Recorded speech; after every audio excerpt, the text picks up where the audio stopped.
You're gonna shit bricks. I'm going to shit bricks. It's been almost 2 years since I can find originally it on recorded the- Scoop a Poop.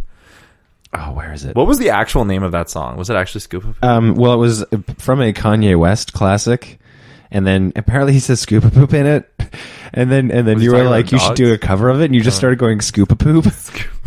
Scoop a Poop! Scoop a Poop! Scoop a Poop! Scoop a Poop! Scoop a Poop! Scoop a Poop! Scoop a Poop! Scoop a Poop! Scoop a Poop! Scoop a Poop! Scoop a Poop!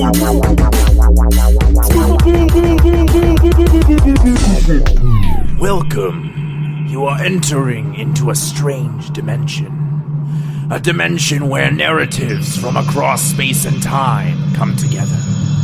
Narratives that could have, might have, or should have been all exist here in one space. This is CineCasters Ultimate Timeline. Hello, and welcome to CineCasters, the show where we watch movies and come up with concepts for how they could be different in a stronger movie.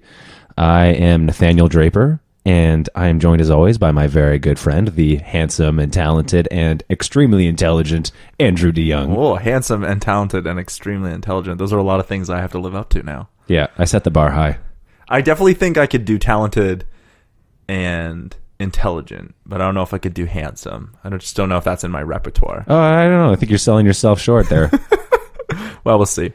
It's okay. No one sees your face on this show anyway, Yeah, so they'll just true. they'll just have to take my word for it. I'm trying the beard out now, actually. Yeah, it looks good. I like it. Yeah, Trying yeah. it out. Never really like groomed it. Like I would always just let it grow, but now I'm thinking like, okay, you know what? Like I'm gonna groom it and see how it goes. No, So, it looks good. Yeah, yeah.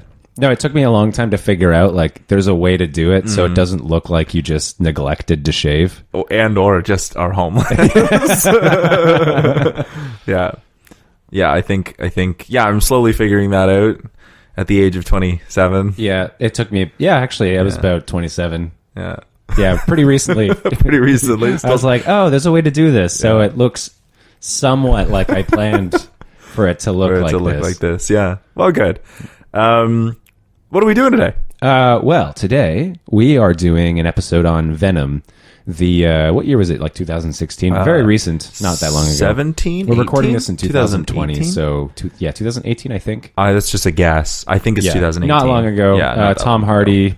Michelle Williams, Some the other movie. actors. Some other actors. Yep. Yeah. Venom, as in the Spider-Man villain. They did a one-off movie of Well, Venom. potentially a one-off. They like that's true. teased heavily and for a sequel of some kind. that's right. Yeah, there was a little.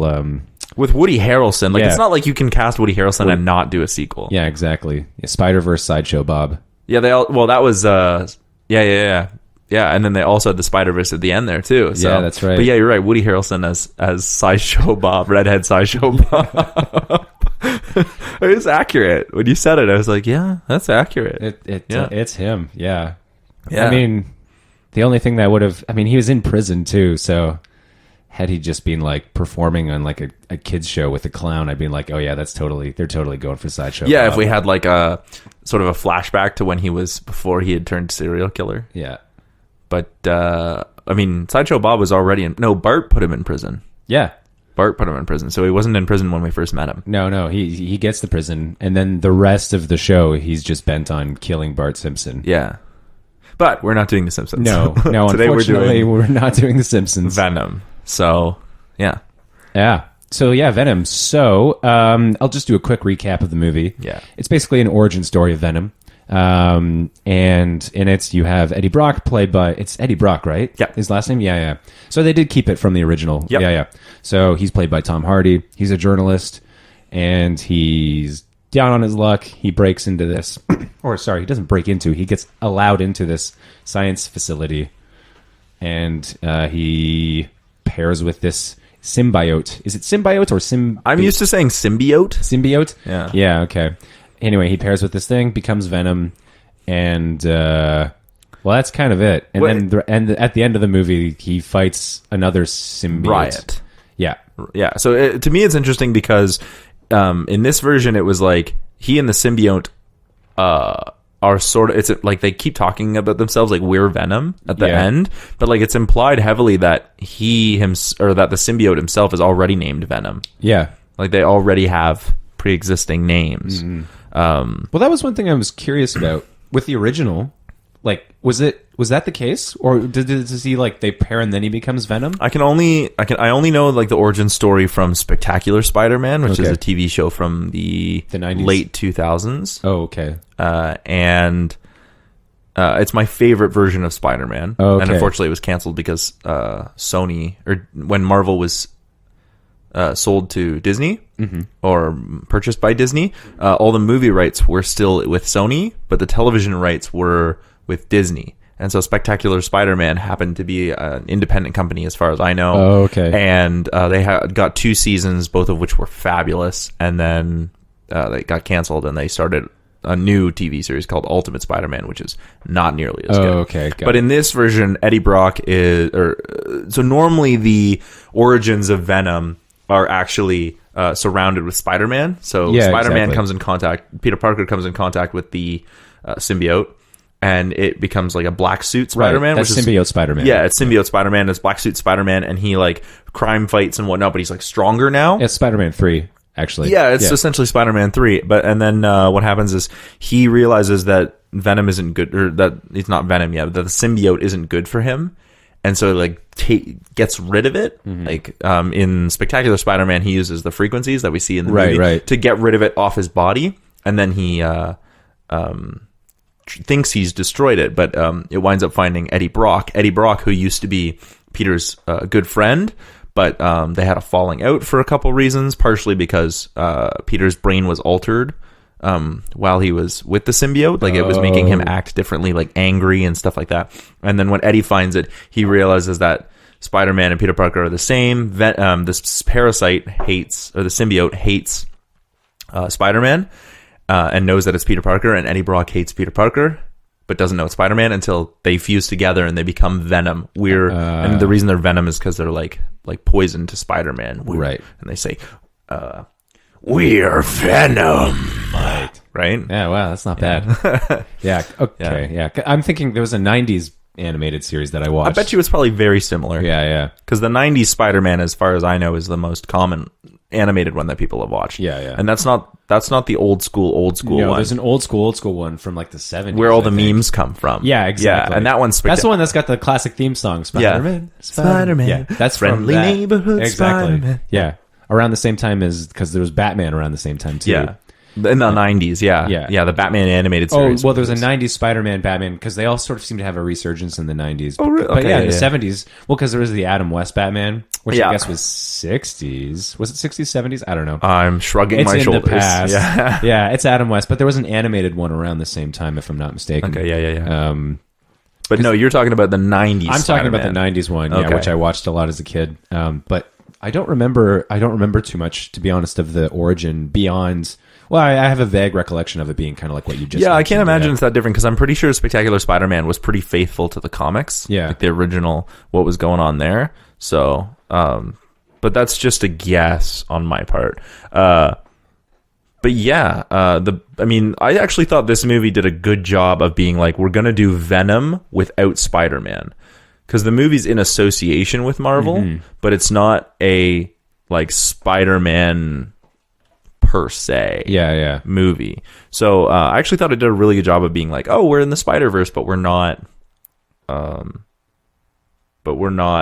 to do the Spider-Man origin story. And I thought the origin story works. It's pretty much the same except without Spider-Man. And, exactly. and instead of having like the spider like crest on the chest, the Venom looks the same. It's fine. Yeah. It worked. Yeah, exactly. Yeah. And actually, in my, I guess that was a question I was going to ask you if for pitches we include Spider-Man, because in mine I'd kept Spider-Man out of it. So did I actually. Yeah. I thought about it, but I kind of felt like Spider-Man wouldn't, if he's not in the original film, like the film we just watched, then why bring him in? That might be more work than it's worth. Yeah. I think if somebody was like, hey, if you were going to repitch Venom as part of the MCU, like if that's what we went in to this this episode thinking, like, okay, we'll watch Venom and then pitch it as part of the MCU, I think I would have come up with a very different pitch than what I have. Right.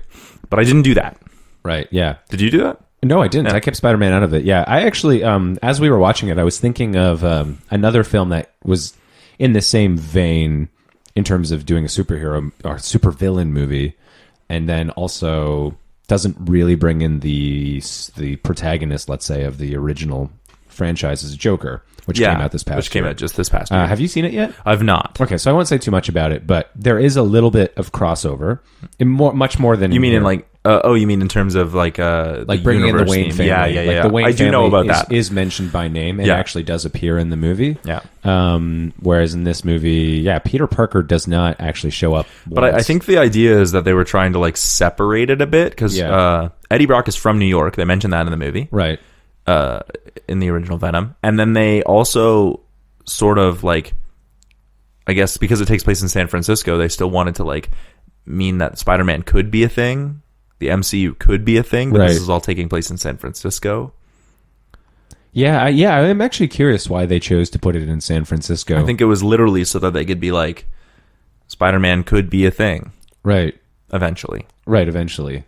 But right now we're doing Venom, and Right. if we set it in New York, then we're either outright saying Spider-Man is in it, or we're outright saying Spider-Man is out. right. So if we do it in San Francisco, then we can be like, well, we're in another part of the country. Right, It right. never came up. Right. So, That would actually that's a good way to sort of justify that. Yeah. well, yeah, it's just a way of dealing with it without dealing with it. Right. Yeah. Right. To circumnavigate that whole Yeah. issue. Yeah. Yeah. Okay. Yeah. I mean, that to me wasn't really a drawback of the movie. I thought it worked. Well, I don't think it worked. Let me clear. It didn't work. Well, there but- was some good stuff in this movie. I did think that as far as not having Spider-Man involved, this was okay. in this terms was of okay. In terms of a movie. I think even okay is giving it more praise than it deserves. Well, so my biggest problem with this movie is tone.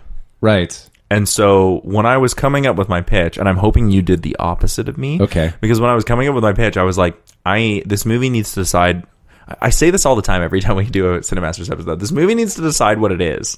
Right. And to me, it's like, this movie goes back and forth, like almost at a breakneck pace. Like I feel like I have whiplash from watching this movie because it goes from like action tropes to horror tropes to rom-com tropes to comedy tropes. Right. And there's nothing wrong with having overlap, right? It works really, really well. But if your tone doesn't match like a sort of overarching feel, then you Right. wind up with a messy movie. And I feel like that's what we have. Highly entertaining movie. I really enjoyed my time watching it. Oh, really interesting. Yeah. Yeah, I would not even Really? go there. No, Because I was... I just find action boring. Okay, yeah. generally. Because I was watching this movie and I was like, see, it's no wonder that all your favorite movies are like people dramas, Right. like Parasite, Right. which came out is Bong is Joon-ho, one of my which is favorite movies from yeah, last which year, has almost no action outside the ending, and is all just like character drama. Not to say that there isn't a kind of action that happens, but not Right. our stereotypical like Right. action movie. Exactly. Yeah. Michael Bay and explosions, Right. and because like I also am not a huge fan of like action movies like that. If I'm gonna watch an like quote unquote action movie, then I want it to be like a kung fu movie, Right. Like Crouching Tiger, Hidden Dragon. We were which talking is about one of my favorites, Yeah, right? Yeah. I love a good like a hand-to-hand fight scene. It's why Captain America: The Winter Soldier is my favorite Marvel movie. Oh, interesting. Because almost all the fights, there's a lot of gun, but almost all the fights are hand-to-hand. Oh, that's interesting. It's almost no Yeah. gimmick, like just Black Widow and Captain America. Almost, and it's often Captain America without his shield, Right. just fighting, Yeah. Well, hand that to was, hand. actually, that's a good point. Yeah, that was one thing that they did in that movie that made it a really interesting movie. Is they took away the one thing that Yeah. gives him his strength. And I actually think that this movie does fight scenes really well, except for the car chase scene, which was cool, but it was way too long. I thought the fight scenes were fun because it reminded me of I think Upgrade is like a half horror movie, but it reminded me of like the physicality that you Okay. can get out of an action scene if you play it like a comedy. Oh, okay. I think they should have gotten rid of the gimmick where like Venom has those tendrils coming out of Eddie Brock, Right. and should have played it like the parasite Venom took over Eddie's body, and Eddie is like fighting but has no control over his body. Right. So his face is like, I'm so sorry, because they kind of did that. And then just play that all like physical comedy. Yeah. And just lean.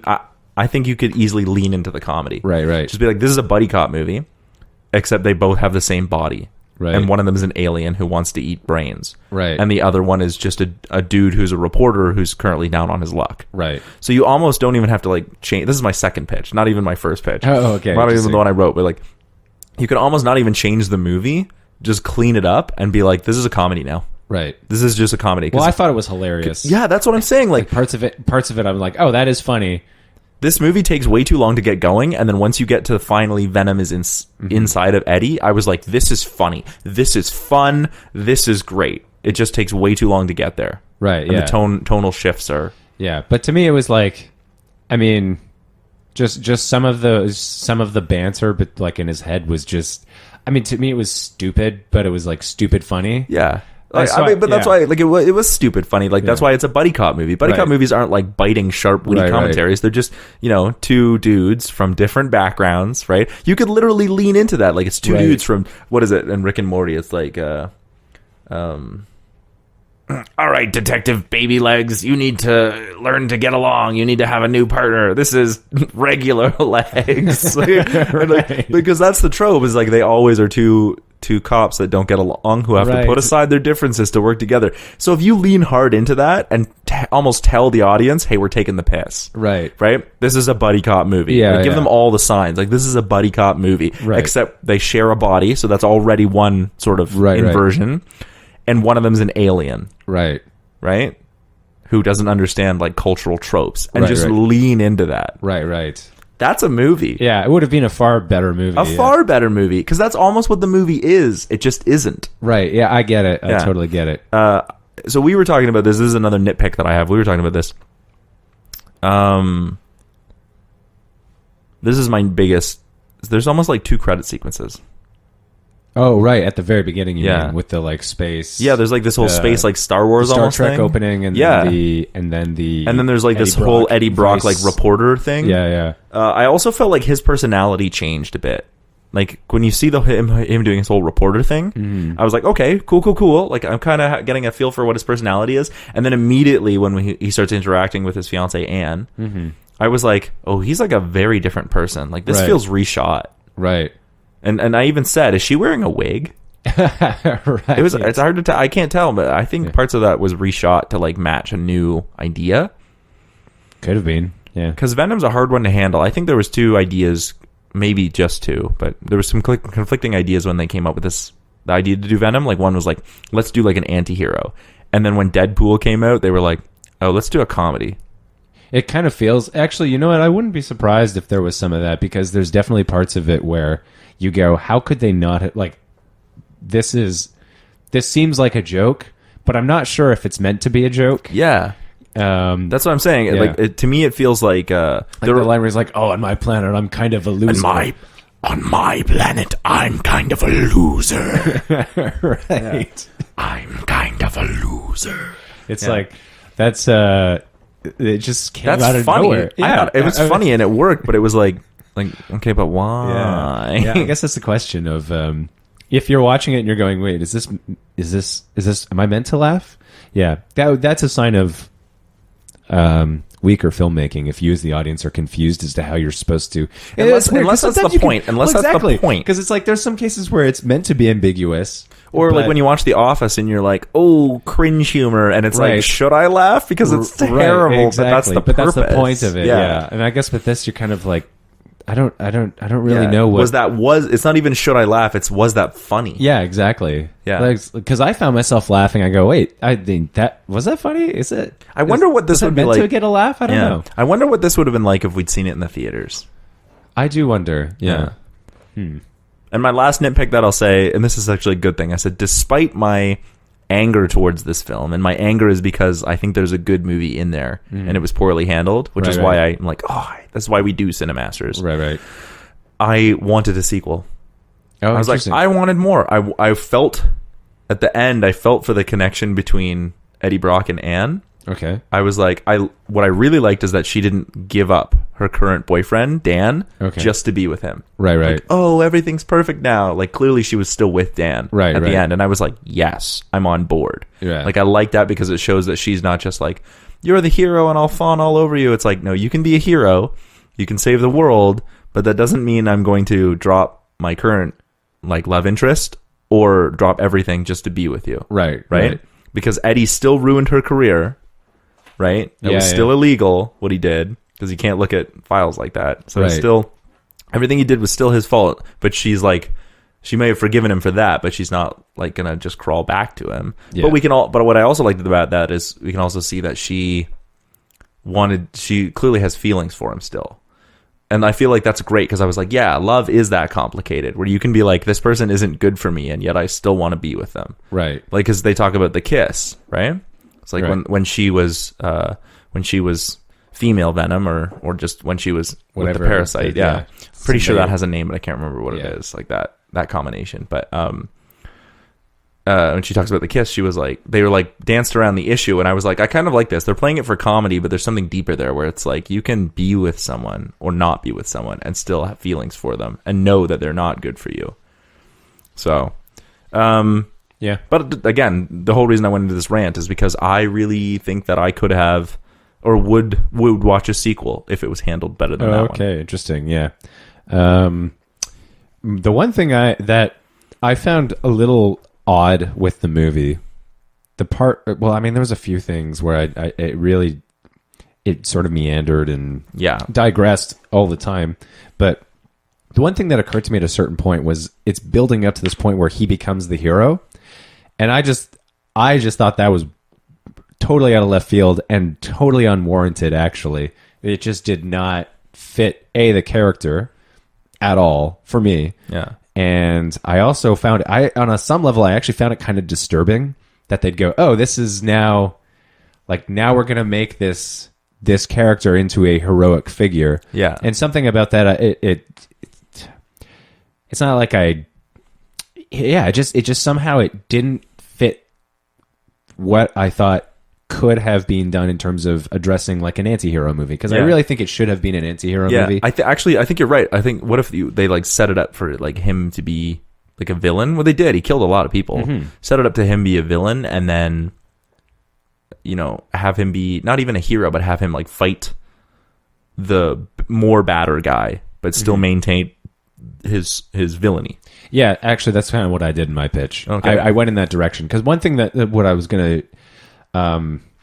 one thing that was different with the Joker, among a lot of things, but with the Joker, at least to me watching the Joker, you as an audience know, okay, this guy is a very conflicted, and he is a villain. He is a super villain, and so you are following, and his actions are never. No, there's never anything that condones what he does in the movie. It's you can empathize with him, but it's still not appropriate. Exactly. You go, okay, I see what leads this person to do what they do, but what they do is still wrong. And that's why it's a bit of a mindfuck in that sense, because you're going, okay, one thing I actually want to do is I do want to make the distinction between empathy and sympathy. Okay. And I think when it comes to the Joker, people have conflated the two. I think it's, in the case of the Joker, it's okay to empathize with someone who does horrible things, because we need to understand what it is that I'm coming at it from the point of view. I'm a bit of a determinist. Yep. Yeah. So, you're preaching to the choir. Yeah. So I believe that if we are able to empathize with someone who does things, we can recognize, okay, these are the mechanics. These are the things that lead people to act that way. So if we can recognize those things, then we can prevent it from happening. That's why I think it's important actually for movies like that to exist, even though it's uncomfortable. And the thing is, watching it, you feel uncomfortable. And that's a case where, yes, you feel uncomfortable, but you're meant to. You're watching this and you're going, okay, this does not sit well with me, but I'm meant to like reflect on why I'm feeling this way. And in order to recognize that there's more at play here. Whereas, and I think that was something that was, I just wanted to see more from this. Yeah. Was that whole, like, what is it that, what is this that it's going to tell me about human nature and the human condition that I can understand and reflect on, in terms of seeing what is it that takes someone and takes them down a path of extremity. Yeah. What is it that leads someone to do that? Because I think those are the movies. Like, I mean, a great show that does that really well is Breaking Bad.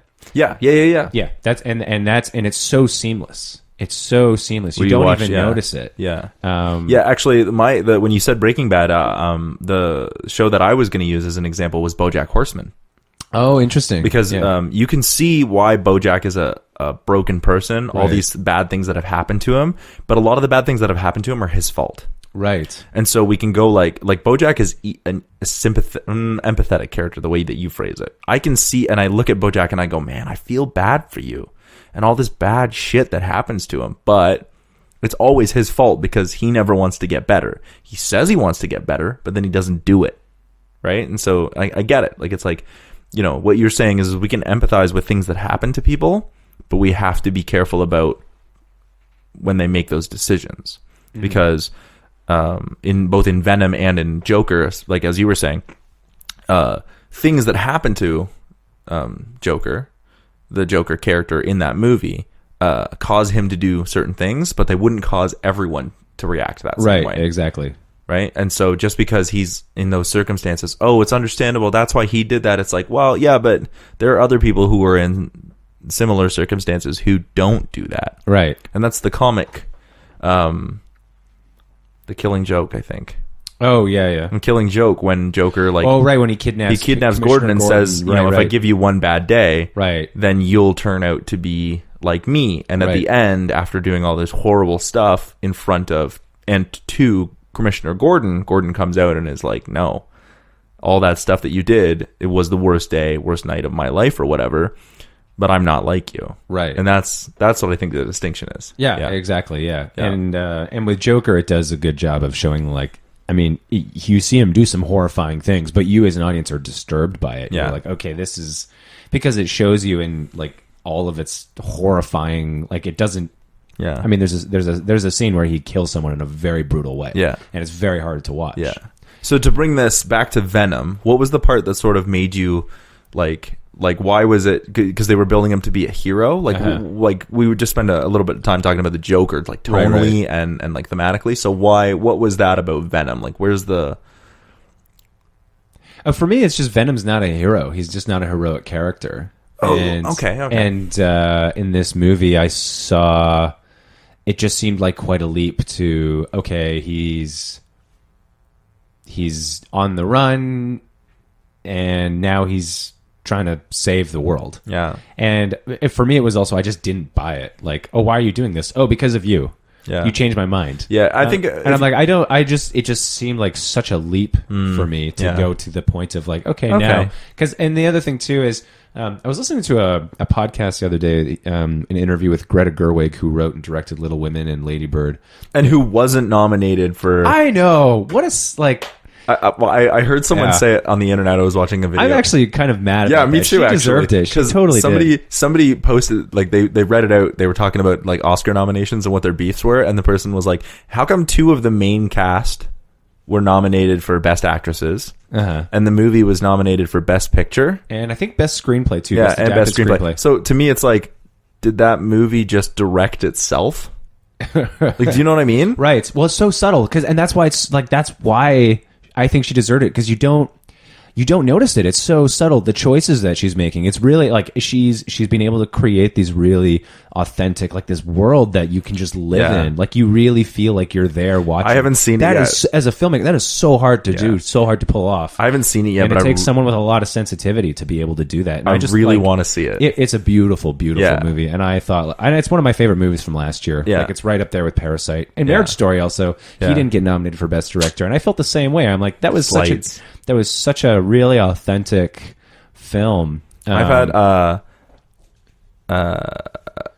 a couple like thoughts about like Oscar slates and stuff like that, but we all know that the Oscars exactly. It's are all butts, but so yeah, I can totally see how you get around that with Venom.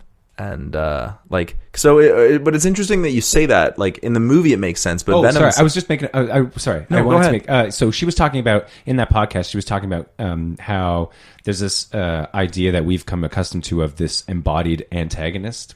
Because in Little Women, there's not really an antagonist, right? But there's conflict. Yeah. And so it's because I just listened to it. I was reflecting on it when we were watching the movie. But it did feel like, we need a bad guy. And so they made Riot. So they made the bad, Yeah, and which to me was just, it was a very flat character. Now, I did actually incorporate that character in my pitch, But you made him much better. Tried to figure out a way to rework it. Yeah. But it's interesting that it's like, we need a villain. Going back to the Joker again, there isn't really an antagonist, an embodied antagonist in the Joker. Like he is kind of his own enemy, really. Yeah. It's interesting that you say that, because I'm getting off topic again, but The Hobbit is my biggest pet peeve about that, because they were like, we'll have Azog the Defiler and Bolg be our embodied villains, as you say, right? Except if you know the book and you know the characterization, Smaug is supposed to be greed, right? Right. At least an embodiment of greed. Mm-hmm. And once Smaug dies, what's his name? Thorin starts to be consumed by dragon sickness, by the greed, right? And so the villain of the whole story is always supposed to be greed. And so I understand that, like, having a big battle or whatever with Azog makes for a great story for Thorin, but the whole story was supposed to be Thorin dealing with greed as we see it from Bilbo's perspective. Right. And so that's one of my biggest pet peeves with the Hobbit movie, is that they chose to have a villain like that. Right, yeah. That's an interesting take on it, actually, because I agree in terms of your interpretation of the original material, because that is actually what it's about as a story, is about, it's a cautionary tale to some degree. Yeah. I mean, the whole thing is the first movie, if you wanted to split them into 2 movies instead of 3, I'm going into the Hobbit. I'm gonna pitch Hobbit right now, but I'll do it quickly and then we can save it for another episode. Right. If you want to split it into 2, the first one is them getting there, right? And the second one is Thorin dealing with sickness, right? Which we saw in Smaug as greed, right? And then we see in Thorin as greed, right? Which then there's the Battle of the Five Armies, which then leads to his own demise. Yeah. But is not brought about by Azog, because like in the movie, it's Azog that kills him, right? But it's brought about by his own almost Shakespearean tragedy. Exactly. Yeah. I was about to use the same word, actually. Yeah. I let this happen. Like, it's an internal flaw that I didn't deal with, and that brings my demise about, not Azog the Defiler. Yeah. Because I feel like you missed the representation, right? That would have happened there, or imagery that would have happened. Yeah, which fits in so much with the lore of Lord of the Rings, because that's the dwarves always fall victim to that in a sense. They always mine, like in Moria, they mine deeper and deeper, and they find the Balrog. Yeah. Well, exactly. Like, it's just on a deeper theme. Yeah. But I mean, it's interesting that we keep coming back to particular like representations of villains, the Joker, Lord of the Rings, right? Because these are all big villain figures, right? And so is Venom. Venom is the main character. So I feel like if I was going to make a quick pitch right now, how to fix the movie that we just saw, instead of having Riot be the villain, actually have Venom be the villain, but I mean the parasite, right? So the constant threat is actually kept in check by Eddie. Right. So now we actually have if you want to have an embodied villain, we actually have Eddie as the hero and Venom as the villain, but they have to sort of work together to solve a problem. Yes. Where Eddie keeps Venom in check, but he can't do what he needs to do unless he has Venom. And so then our villain and our hero are technically the same person. Sorry. But because that's where I tried to go with mine. Yeah. Well, actually, I want to hear it. Okay. Well, unless you want me to go first. I might as well. Okay, so in my version, it actually starts off with him.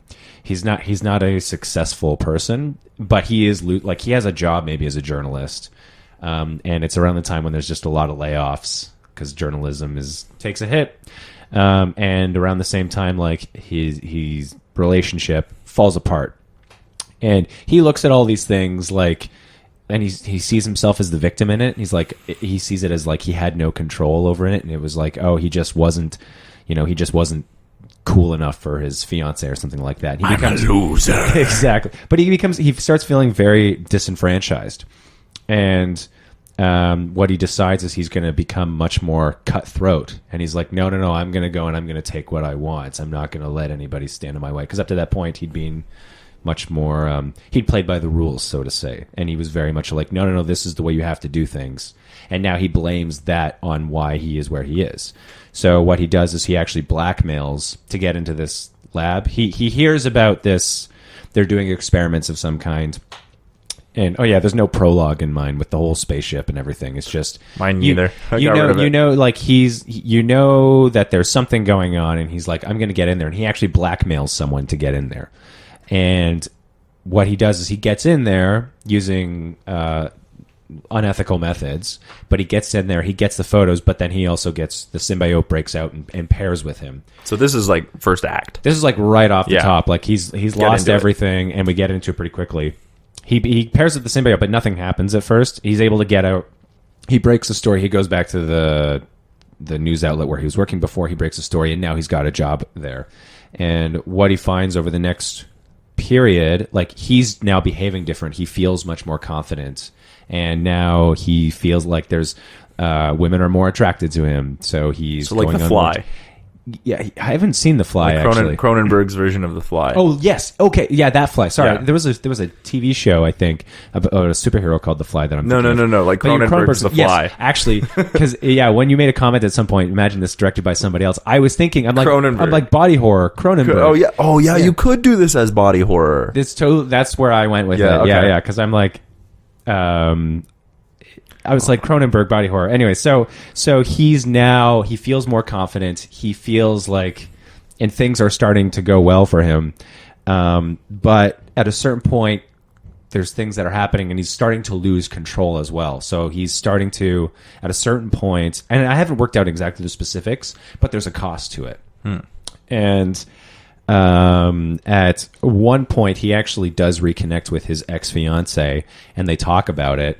And he explains how he felt like she had left him, and she goes, "You're not remembering it correctly. Like you've always throughout your entire life looked at yourself as though you've been the butt end of the joke, but that's not the case at all. This is how you choose to see yourself." And at a certain point, like the Venom thing takes over him, and he actually ends up killing someone innocent. And so he goes into hiding, and he's like, I don't know what's going on with me anymore. I've become a monster of some kind. And so he just goes into hiding. Meanwhile, like in the bigger story, there has been like a lawsuit that's been taken out against this scientist that he'd outed. But the scientist is able to at least, like, he's still functioning, but he's taken a hit. Anyway, so Eddie's gone into hiding somewhere, and this scientist, I've just called him Bad Guy Scientist. I think his name was Dr. Drake. Dr. Drake. Yeah. Because at one point I heard sounds like a rapper, and I just mean because it's Drake, like Dr. Drake. So I heard at one point Dr. Dre. Oh. And then I'm like Drake, and I'm like I'm so confused. No, because I'm pretty sure, I can't confirm this, but I'm pretty sure in the Spider-Man comics there is a Dr. Drake who works at a lab that isn't like Oscorp. Okay. It's been a while. We'll give him a name, but for now he's Bad Guy Scientist. Bad Guy Scientist. Dr. B Guy. Dr. B Guy. Yeah. Bradley Guy. Dr. B Guy. Dr. B Guy. He goes and he actually tracks down Eddie, and he finds him, and he explains that, like, I know it's happening to you because the same thing happened to me too. I was trying to actually create rocket ships that were going to take humanity elsewhere because we are a parasite on this planet. We are destroying this planet. We needed a way to escape, but I wasn't able to convince people. And so I had to use unconventional methods to get what I wanted. And in the research I was doing, I found this parasite, and it's part of me too. So he actually has one of these symbiotes with him as well. And so what you see is that his story and Eddie's actually took a very similar trajectory. Oh, yeah, okay. So they both felt like they were being trodden on, and then they took matters in their own hands, paired with the symbiote, but then they lost control of it. But then this Dr. Scientist Bad Guy says, but I found a way to control it, and I can show you how to control it too. And so what it ends up working towards is and then he also explains that it only seems to affect men who are disenfranchised and angry. And so basically incels. Yes. That's where I'm going. This is your big fuck you to incels. This is my big fuck you to incels. That was actually something I was trying to... I thought, this would be an interesting way to go about it. Yeah, it's a good angle. So basically, they decide they're going to work together, and he's going to try and learn to control it. But as Eddie is spending time with Dr. Scientist Bad Guy, he goes, "Oh no, this is going to lead down a path of destruction. I can't allow that to happen." And so he realizes that he has to stop Dr. Scientist Bad Guy. And so it ends up with them fighting. And at one point Eddie goes, "Okay, if I kill him, I still got this thing, so I have to destroy both of us." Yeah. The way it ends up is he ends up killing Dr. Scientist Bad Guy, just destroying everything. I don't have all the specifics worked out, but in the end, he chooses to keep Venom. He's like, I can't give this up. I cannot. So he's the villain. Exactly. Yeah. So that's how he does become a villain in the end. Or at least not a good guy. Yeah, but at least not a good guy. He can't bring himself to make the ultimate sacrifice. Exactly. And he can't bring himself to give up the power that he now has. Exactly. That's good. So that's ultimately where it comes to. Yeah. See, the problem with that is you're going to get incels who watch this, and they're going to be like, but he kept the power at the end. Right? Now everyone who has their right mind is going to be like, yeah, that's the point. He kept it, and that was the wrong thing to do. So this is one of the criticisms that I've heard against Joker, because I look at it, we look at it with a more nuanced approach, and we go, oh, okay, like the movie shows him being a villain, but at the end, he does in a way come out on top. But if you watch the movie, it's like this is how he sees it. This is how he imagines himself. Yeah, but it's all perspective switching, right? Exactly. Yeah, it's all at a certain point in the movie, because I watched it twice, and the second time I watched it, I went, okay, after this point, everything is suspect. Everything this could be some weird thing in his head. Like, this may not actually be... As Eddie Brock says, you got a brain tumor, Eddie. Yeah. And so, but I was having a conversation with someone, and they actually made that same criticism. Like, okay, you watch it and you understand that, but what about someone else who watches it and doesn't get that? And I think that's a valid criticism, too, because I recognize that too, and this is also then why I would advocate for media literacy. Yeah. That was my next point. This is why we have to encourage media literacy, so that we can teach people to be able to recognize, like, no, this is how you're supposed to look at it, and that's one thing I am aware of with this movie that I had just pitched too. It's like, it is not meant to go like, oh, he hung on to the power, that's what you're supposed to do. It's like, no. If you'd been paying attention, you'd see this is just him on a path of self-destruction. It's not going anywhere good. Yeah. And so the tragedy, it's like tragic because it flips it, because even though he comes up on top in the end, it's tragic because he's actually lost his humanity. And it works well too, actually, if you do that as a prequel. Yeah, or not a prequel, but if you do that as the first in a set, because the next film you do could literally be called Spider-Man versus Venom. Exactly. And then when you do it, you're like, oh, but Venom was like super cool in the last movie, and you could still show him as being super cool, and then to show Spider-Man, right? If you want to do Tom Holland or whatever, right. Who's also, I really like Tom Holland as Spider-Man. He's a great Spider-Man. Yeah. But then when you pit them against each other, it's like you could literally actually give them the same goal, and at one point in the movie, you could have them team up, but the means to an end. Like, Spider-Man is like if Spider-Man could even say something like, going into the past, because he's Peter Parker, he could say something like, it's like Eddie or Venom, you don't know what it's like to give up anything, right? And he's like, what do you mean I've lost everything? And he's like, no, you might have lost everything, but you've never had to give it up, right? You know what I mean? Exactly. Like I lost my uncle, right? Like I lost Uncle Ben, like I lost the person who was my father, or I lost my parents, right?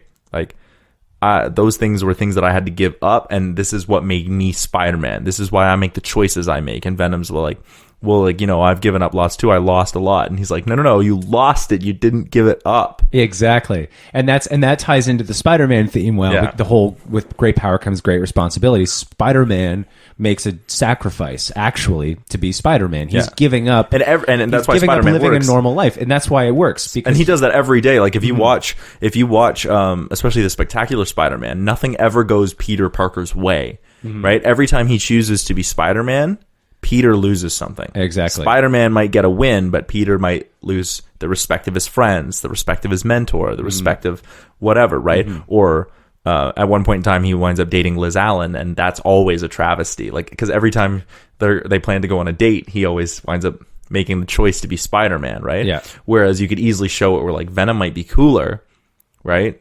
But he never, and he might looks like it comes out on top, but he never makes that choice. Right. Exactly. And Yeah. so, and the difference is with Venom, he's chosen to, he's gone for power. Yeah. Over He over might still, sacrifice, you could even still play him as an anti-hero. He's still a hero. He does all the same things that Spider-Man does. And again, have them team up. You know what I mean? At one point, but eventually it comes down to, and then, yeah, I think that would really work. Because then if you did Venom 2, you could have him seriously consider everything that Peter told him. Right. Like have him sit there and be like, am I a hero? Yeah. Do I make the right call? And you could have Venom 2 be a whole redemption arc after Venom versus Spider-Man. Yeah. And I would call it Spider-Man versus Venom. Right. Because I would pit them against each other. Yeah, well, I mean, that's ultimately where you'd go. Like, that was the one thing I felt like with the Venom movie we just saw. It's like, okay, so how does this then lead into him fighting, like... Well, because they tried to play him as an anti-hero too quickly. Yeah. Or, sorry, as a hero too quickly. Exactly. Because Venom's a villain exactly. and then a hero. Yeah. And he's like a reluctant, not good hero, right? For a long time, Venom was... like Super Soldier Venom or whatever they called him, where Eddie Brock had lost his legs in a war or whatever. Oh, okay. And they used Venom to give his legs back. But as long as the two of them were attached, Eddie had legs. But right. But if they separated, Eddie was essentially paraplegic. Okay. Right? I know that's not technically the definition of paraplegic, but he was essentially like and broken, and so they deal a lot with like you could deal a lot with like the PTSD, right? Venom.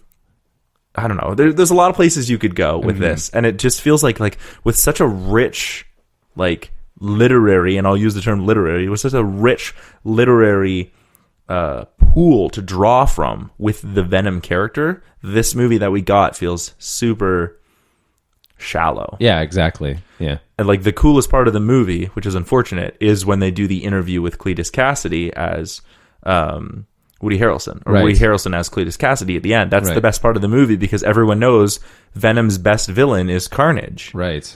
when it's not Spider-Man, Right. even though Spider-Man's not the villain. But the point I'm making is, I don't know. Yeah. I'm excited for Carnage. I am. I love Carnage as a villain, but if I have to watch that movie to justify Carnage, that's not good. That's not good. Yeah. My last question for you before I get into my pitch is, you wanted this to be like Cronenberg Right. directed, not actually Just sort of directed, but influenced in that style. So what kind of things would you do to like show that kind of body horror? Because body horror is pretty like low key now, and by low key I mean like the last time we had a good body horror film was a long time. It's all low key. It's all not popular right now. Right. Yeah. Yeah. We get body horror in the horror genre as a subgenre, but the last horror film I can think of that, and it's kind of a body horror film, is It Follows.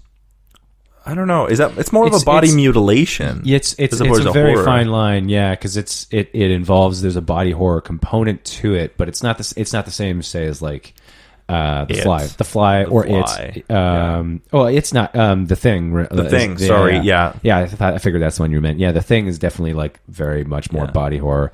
In terms of like in that vein, I mean, I think the way I sort of picture it in my mind is it's much more subtle, because I like the idea. The one thing I do is I like the idea of him also playing with the idea of memory.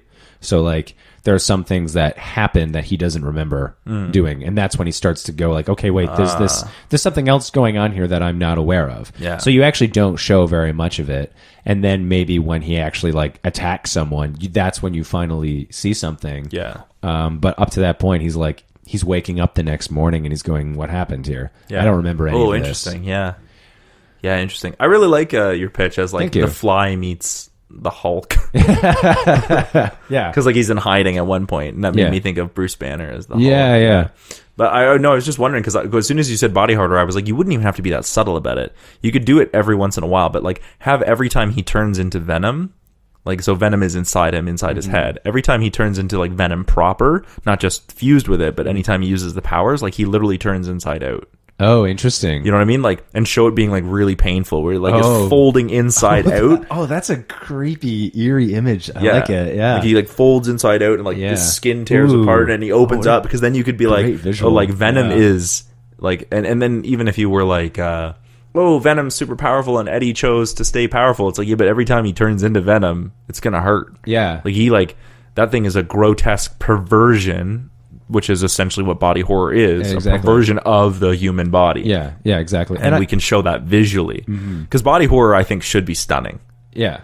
In a grotesque way. Yeah, I think so. It should be stunning. Well, I think you save it. You do it in very select spots. Because the other thing I wanted to play with too is just kind of the psychological component of it as well. Because it's for him, it's kind of like this bit of a play on toxic masculinity as well. That's sort of where I was going with it, like this whole, or like venomous masculinity. Yeah, exactly. It's playing. It is definitely kind of.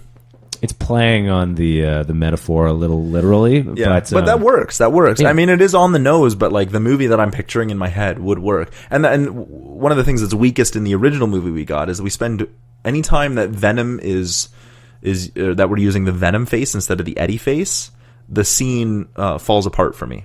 Right. Because Tom Hardy is, first of all, a very handsome gentleman, but he's also a good actor. Yeah. His expressions work. And so when you put the Venom face over top of him, I think you lose a certain... Yeah. And then all of a sudden, he's the one talking in Venom's head. Yeah. It doesn't work. If you save it for the very end, where you're like, now he's going to transform into like Venom proper and show it like super grotesque. Yeah. Where he's turning inside out. It's That's like, how we could get like anytime he does like a limb or something like that, you can show some gross body horror. But like when he fully transforms, I think you could be like, that is gross. Yeah, that's how I would lead up to that. And you'd save it because Tom Hardy on screen, or when anytime you have an actor, but save it because I mean, one of the things when you watch Iron Man is, or any of the Avengers movies where Iron Man's in them, we always get Robert Downey Jr.'s face inside that sort of helmet, that sort of helmet cam thing where we're seeing his face, and it's because we're still trying to keep those reactions. Exactly, right? Because the which Iron is Man, a really smart invention for the movies. Yeah, it is. But if you don't have something like that for Venom, which it doesn't make sense to, then don't. Yeah, keep Tom Hardy as your actor and keep him out until you need to do Venom proper. Exactly, and that's how I do it. I would make it less of a Venom movie, more of an Eddie Brock movie, and then Venom becomes the embodiment of his toxic, venomous masculinity. Exactly, the toxic side. That then takes over and starts to control him. But it's subtle in the beginning. It's like there's some things that happen that he doesn't notice. And then as he becomes more aware of it, you start to see it more. Yeah, that's interesting. Yours has more of a theme. I usually come at mine with a bit of a theme. I don't know if I have a theme in mind, but we'll see what happens. Okay, cool. Right. I'm curious to hear So as I originally said when I did one of my quick pitches, because I constantly just have ideas all the time, I said this movie needs to pick a tone, right? And to me, I think this movie would work best as either a buddy cop movie, as I said, or a straight up horror movie. And I'm talking like, I mean, we talked about this before, but like Sam Raimi used to direct horror. Right. I think Sam Raimi could have made a killer Venom horror movie. Oh, that would be interesting. Yeah. I don't know if he would have been my top pick, but you could easily do some body horror with this too. But so essentially mine is, everything starts up with that credit sequence, except the one where he's like a reporter. We could do our credits there, and we even see the crash in that sequence. So instead of doing the prologue where the spacecraft comes to Earth, it's like Eddie is reporting like, a spacecraft is, I'm here in Malaysia or whatever, because he gets sent all over the world. Right. So he does stuff like that. But instead of seeing 3 aliens escape, we just know that some aliens have escaped. Or that not even... Oh, yeah, no, let's do that. No, we don't know that aliens have escaped. We just know that there was... We could even make like this, like, something has gotten out. Right? But not a thing... I don't know. Some organism got out. But we never see anything like that. So mine's all... So Eddie winds up hearing about... From a source, hearing about something that happens in life labs. And so he winds up going to the labs and he thinks there's something sketchy. He does an interview and when he's there, he winds up like just meeting like some people like Dr. Skirth and just talking about like something sketchy goes on here. You guys, like homeless people have gone missing. You guys, stuff is going weird there. What's up with that? He doesn't get anything, gets down on his luck. Maybe he gets fired. Same thing that happened. His fiance can like ream him out for a little bit, but he doesn't like lose anything, really. It's not really about loss. He just is like, now we get a feel for his character and how he deals with things, right? And he's like, anything to get that story or whatever. Then he, at the same time, over in Malaysia or wherever the rocket went down, we start to see people getting sick. And all of a sudden we're seeing like, I guess very similar to what we saw in the movie, but played for horror, shot for horror. And instead of just one person, it's like many people are getting sick. And then all of a sudden they seem to like, they puke everywhere and they go crazy. And then what I'm thinking of is like almost a mix between a zombie movie and an alien invasion movie. Like sort of mix those two tropes together.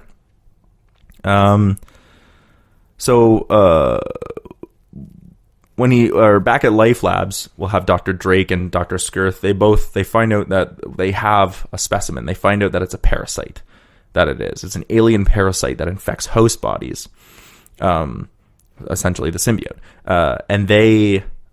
Dr. Drake is like, this is great. We think we can do something. And he puts Dr. Skirth on it. She starts researching. And then without her knowledge, he also starts researching on human tests. Right? So like, how does this fusing thing work? And he starts doing it with human tests. Like, why do they pick humans? How does this work? You know what I mean? And so Eddie had already heard that they were using humans, but he'd never seen anything. So he goes back. Dr. Skirth finds out, and she's like, you need to come. We are using, you were right. I was wrong. You need to come figure this out. He shows up and he gets infected by a parasite.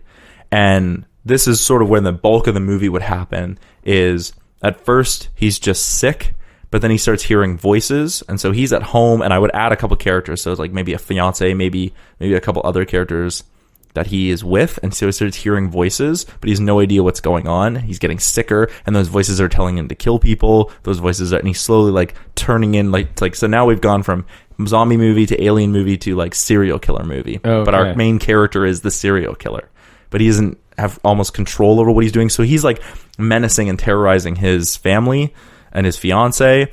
And then, that whole thing can happen. And then he goes back to Dr. Skirth, and she figures out that the symbiotes can be affected by frequency, a particular frequency, except if you do that, the host and the symbiote will die. Both of them will die. Because the host just can't survive after being with the parasite, the symbiote, but the symbiote does die as well. So finally, Eddie is like driven away his family, and he's all infected, and he finds another parasite just because like he's like super infected. He winds up coming across another parasite, but it turns out that they're primal. They can't talk. They're like primal things, and they reproduce, but they don't discern. So when he finds another one, he like basically kills the host and eats the parasite. Like the parasite in him, Venom, eats the other parasite, the other symbiote. And all of a sudden, Eddie, like when it eats the parasite, Eddie all of a sudden feels like he's like back to his normal self a little bit. He's like, I feel like I regained some control after the parasite was eaten. Right? And he goes to the doctor, and the doctor's like, your organs have stopped atrophying. We could actually have that doctor be Dan again if you want, right? If you want to do that whole thing. I don't know, maybe it's not 6 months, but maybe he was in love with Anne, and it's been 6 months that they broke up, and we can show that through their interactions rather than having to show that in the past, the way it is in the movie. Right. So, and they're like, your organs have stopped failing, they've stopped atrophying. What happened? And he's like, I don't know, but he knows it's because he ate a parasite, or at least he thinks. So it turns out that when Eddie eats parasites, he gains more control, and the parasite in him, Venom, stops eating his own organs to survive. So he starts going down like almost selfishly hunting down other parasites while they're all infecting other things. That whole zombie horror movie thing is still happening, but now he's hunting them down, to try and gain back control. At the same time, he winds up going to Dr. Skirth. She phones him and is like, I think I found something. She'd found out about the frequencies. I think I found something. Come contact me. And he shows up, but she's already dead. Somebody killed her. And none of her research about frequencies was there. And he doesn't know about it. So he's just like, shit. Okay, well, and he leaves to go off hunting more parasites. Anne, who's been following Eddie, because she realizes that he's sick now that it's become public knowledge. She realizes that he's just sick, tries to make up with him. She follows him, winds up at Dr. at Life Labs with Dr. Skirth was, and she says, she's like looking through the computers. What was he doing here? How does he know Dr. Skirth? She finds the research that says this frequency, right? And so she's like, oh, if I know this, I can save people. I can start to save people. But she also reads that if you use this, it will kill the host as well. She doesn't want to do that because she's in love with Eddie still. So she runs out with this new knowledge and uses a speaker system or whatever to like start stopping parasites while tracking down Eddie. Eddie's traveling all over the city. I don't know if we need to do country, but all over the city, eating more parasites, and the city is slowly returning back to normal. And Eddie is returning back to normal too. Even though he's now achieved what Dr. Drake had referred to earlier as like full host, which is when he looks like Venom. Right. But now he can control it. So even though once the parasite is perfectly bonded, normally nobody gets that far because their organs get eaten by the parasite and then it moves on to a new host or it reproduces, right? But that's not happening with Eddie because he's eating parasites enough to feed it without it killing himself. And so finally at one point in time, he's like, there's a bunch of parasites at one location. Anne shows up there as well. She doesn't want to kill Venom because she knows that Eddie will die if she does, and she can't bring herself to do that. And then so Eddie winds up killing a bunch of them while Anne kills a bunch of them. And then at the very, very end, like, but all the parasites are gone from that area. And Eddie says, Eddie is back to normal. He's eaten enough parasites that he's back to normal. And he's like, you don't have to use the frequency on me. I'm okay. Right? But he's not actually. He just has enough parasites in him that he can control it now. And if he continues to eat parasites, he can continue to have control over it. And so now Eddie is like, well, I'm fine. I just have to find other parasites. And now the army has been called in. And so everything's sort of going back to normal. The Earth is going back to normal. They're recovering from this huge pandemic. But Eddie is like, I know there's others out there. And then you can show like Riot and Carnage and stuff like that. Okay. But like, he knows there's others out there, but he likes this power and this ability. And so as long as he eats enough like parasites, or we can also show him eating raw fish or lobsters or whatever, as long as he's eating enough like brain material, he can function. So interesting. Yeah. I don't know if I have a theme in there, but I wanted to show like more of a horror movie. Right. Like with Eddie as the main character, but he's also like our quote unquote serial killer. Right. But he's infected by it. And that's why I thought the voices in his head, even as he's like slowly going, or as he becomes more like Venom, the voices in his head would be so scary. Right. I mean, the zombie and alien thing would be fine, but Eddie, like, because I think it would be really neat to show a character, like show a horror movie, but where you're empathizing with the villain because they're going crazy and like terrorizing and possibly murdering people, and not knowing what's happening, and then slowly he figures out what's happening, but he chooses to like stay insane, in order to keep the kind of power because that he has. Yeah, because he's falling apart, right. And in his head, he's like I've got Anne back, you know, like all this I've done through hunting down, and now people think of me as a hero because I figured out that I can eat the other parasites, and as long as I'm a perfect host, right, then I'm stronger than the other parasites if I can keep them from becoming getting perfect hosts, right. But the parasites feed on each other. But he's like, as long as I can kill the hosts before they become perfect hosts, then I'm the strongest one, right? So he's actually killing the hosts as well. He just isn't telling people about that. Right. Interesting. He doesn't, and like if you remove the parasite, they kill the hosts anyway. So like he's mostly going after the parasites, but killing the hosts is a secondary goal because if they become perfect hosts like he is, and eventually you could have a sequel where like Carnage is a perfect host or whatever. It doesn't really matter. Mine wasn't really set up to be a sequel or anything like that. I was just like, I think this movie would make a really good horror movie. Right. Like shot like a horror movie. Well, that's an interesting way to approach a horror movie. I mean, it's interesting that we both sort of ended up in similar points. Yeah. Where it's like, it's more about the power and he's attracted to I wasn't even thinking about the power. You're not wrong, but I wasn't even thinking about power. I was just thinking like visually. I didn't have a theme for mine. I was just like visually, because this movie doesn't really have a theme. I was just thinking visually. And like, how would you shoot like all of a sudden these voices appearing in his head? And I would play Venom less like a separate character and more like Eddie's own thoughts, Right. like being infected, like Right. like he has a parasite in his brain. Whose thoughts are you going to hear? You're going to hear your own thoughts. So it's going to be like his voice talking to him, whispering things about how to like harm people. And I think that would be the scariest movie ever. Right. If I wasn't doing a Venom movie, I would literally just shoot a horror movie where you see it from the main character's perspective, but instead of being like they're a villain or a serial killer for the sake of horror, it would be like, no, this person's a regular person who's just going nuts. Right. Schizophrenia. Right. Right. And you could show how schizophrenia, like in a sympathetic light or empathetic light, show schizophrenia and empathetic light and be like, this is why people with schizophrenia do the things they do Right. from a filmmaking standpoint. Right. That's an interesting way. That's an interesting approach. Yeah. Again, I don't really know that there was much of a theme there. I just think like you could mix a bunch of tropes. You could have an alien invasion movie with a zombie movie with like a sort of slasher movie, but all told from one character's perspective. Like how does one character... But it's like a descent into madness kind of story. Essentially, yeah. He was the hero, and he is the hero at the beginning, trying to be the reporter. But then when he becomes infected, like, and you could even, if you really wanted to have a theme, you could even say like as we watch Eddie descend into madness, it's like, how much is he really in control? Right. You know what I mean? So whenever he makes a decision, like he's like, oh, if I eat more parasites, I can maintain control. But then we can hear like the other sides of his thoughts, and it's like, how much of this is, and eventually you could even have it be even scarier if you wanted to get really clever about it. You could have a point where Eddie stops hearing the voice in his head because it's the voice that's coming out of his mouth. Right. And it's now him. Yeah. So at the beginning, you could have it happen a lot. Like when you're doing the serial killer part, the slasher part, if you wanted to call it that, where it's like he's constantly hearing whispers. Everything he does is accompanied by whispers. And you could do something really cool with that with the score too, where he's constantly hearing whispers. And then slowly after that happens, we have them peter out.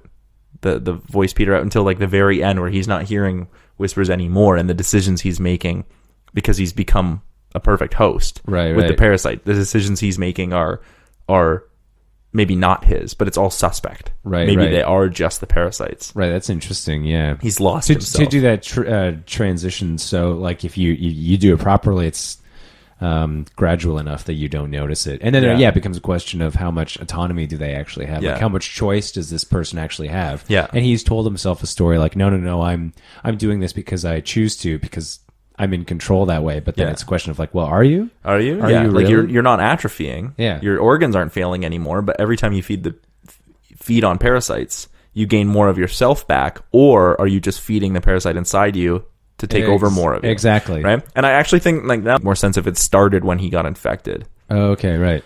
Like you don't even actually need the whole zombie alien invasion thing beforehand. You could literally just have him go to the lab and get infected as the beginning of the movie. Yeah. Right? You could have him, you could introduce Anne, you could introduce a couple other characters, because I think it works better if you have more characters. Have him go to the lab and get infected after you've done sort of your character introductions and your credits, and just be like, he's a reporter. We know that because of the credits. These are his family members. We know them because we've already met them on his way out the door. He can be like, oh, what are you doing today? Oh, I've got this great, I'm going to do some investigating reporting at this lab, and everyone knows this lab for their pharmaceuticals, and he shows up and he gets infected. And it's like, then the movie really begins, where it's like, now he's infected, slowly show this descent into, is it still him? Right. That's how I would do it. Yeah. If I had a second chance to like rewrite that, because we're doing it live again. We just watched the movie. I forgot to mention that we're doing this live. We just watched it together, and because normally, like we did in the last episode with the Illusionist, normally we have a lot more time to like compile our notes. Like at least I usually give myself a day or two. Yeah, I watch it the night before usually. Do you really? Yeah, that's so much. I usually watch it. I sleep on it, and then the next day I get up early and I make all my notes. I usually watch it in the night and then make some preliminary notes right after watching it, because I want to keep it fresh in my head, and then I might even like go to bed, wake up, and rewrite my notes. Oh, okay, interesting. But I haven't done that. So, but anyway, if I was going to redo my pitch, I would compile it down, and that's where it would have started. I think he gets infected, and you immediately have this weird inversion of a classic horror movie about the descent into madness, but a classic horror like slasher where your main character is actually the villain, right? Because sometimes they always do it like whodunits, where there's like it's like a thriller, but you're not sure which one of the members is the serial killer. Mm-hmm.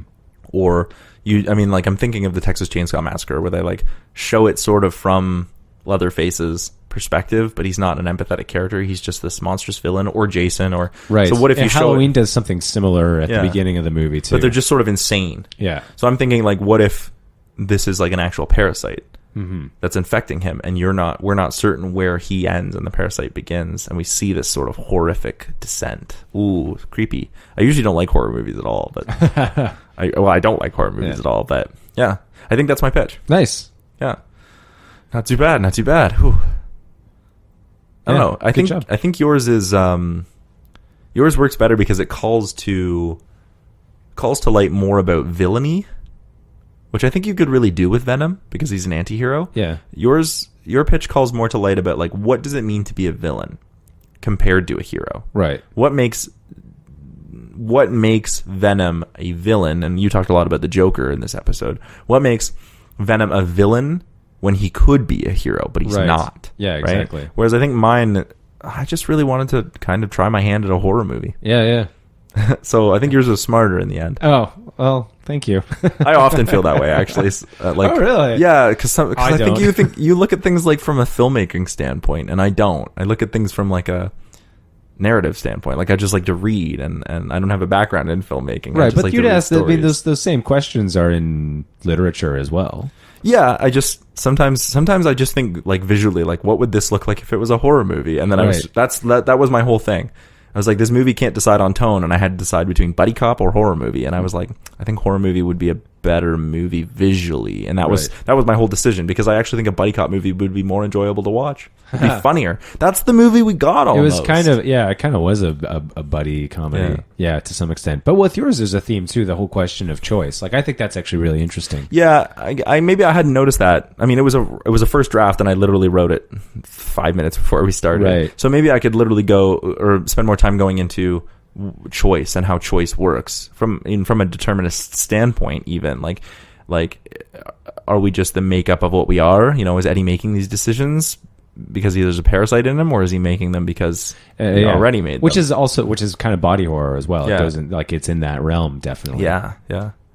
I think Venom as a character leans itself to harder questions. I think it should have the movie. It really could have. That's such a shame. It is. Yeah. And that's why I wanted to do CineMasters. Was it's not the bad movies that concern me, and it's not the good movies, although we have done The Matrix and true. Downsizing.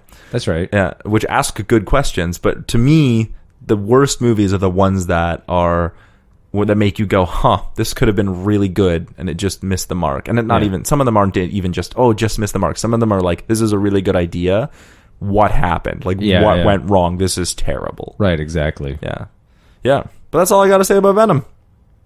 Anything else you want? No, that's all I got for Venom as well. Yeah. It was really good show. We went off on a bunch of tangents there with the Joker and some cool topics. Yeah, and Little Women too. Yeah. Maybe we should do an Oscar episode where we just rant about the Oscars. I don't know that I care that much.